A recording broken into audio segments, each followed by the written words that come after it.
Президент поздравил автогонщика Дмитрия Гвозава с победой в чемпионате России. Рауль Хаджимба отметил, что следит за успехами, которые проявляет молодой автогонщик в области спорта. Кроме того, президент подчеркнул важность неравнодушия спортсмена к тому, что происходит на дорогах Абхазии. Стараюсь быть в курсе тех процессов, которые имеют место быть в нашей спортивной жизни.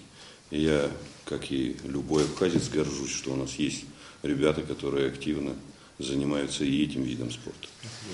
И радует то, что и ваше неравнодушное отношение к тем процессам, которые происходят у нас на дорогах. Надеюсь, кому-то удастся услышать от человека уже профессионала, что ситуация на дорогах требует совершенно другого подхода. Автогонщик Дмитрий Гвозава поблагодарил главу государства за встречу. Ситуацию на дорогах Абхазии он назвал сложной. По словам Дмитрия Гвозава, у него есть небольшой опыт в пропаганде безопасного вождения и даже намечен план мероприятий, который в ближайшем будущем должен дать положительные результаты. Автогонщик убежден, что основная проблема, из-за которой происходят аварии на дорогах, это лихачи. Без правоохранительных органов, без сотрудников госавтоинспекции это сделать невозможно. Мы должны идти в ногу вместе, да, и тогда будет результат.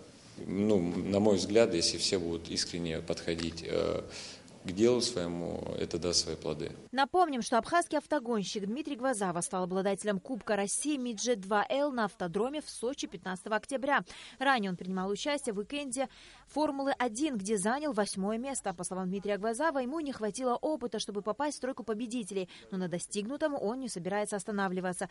Также в планах автогонщика пропагандировать безопасное вождение на территории Абхазии. В свою очередь, Рауль Хаджимба выразил готовность поддержать инициативы, которые помогут улучшить ситуацию на дорогах страны.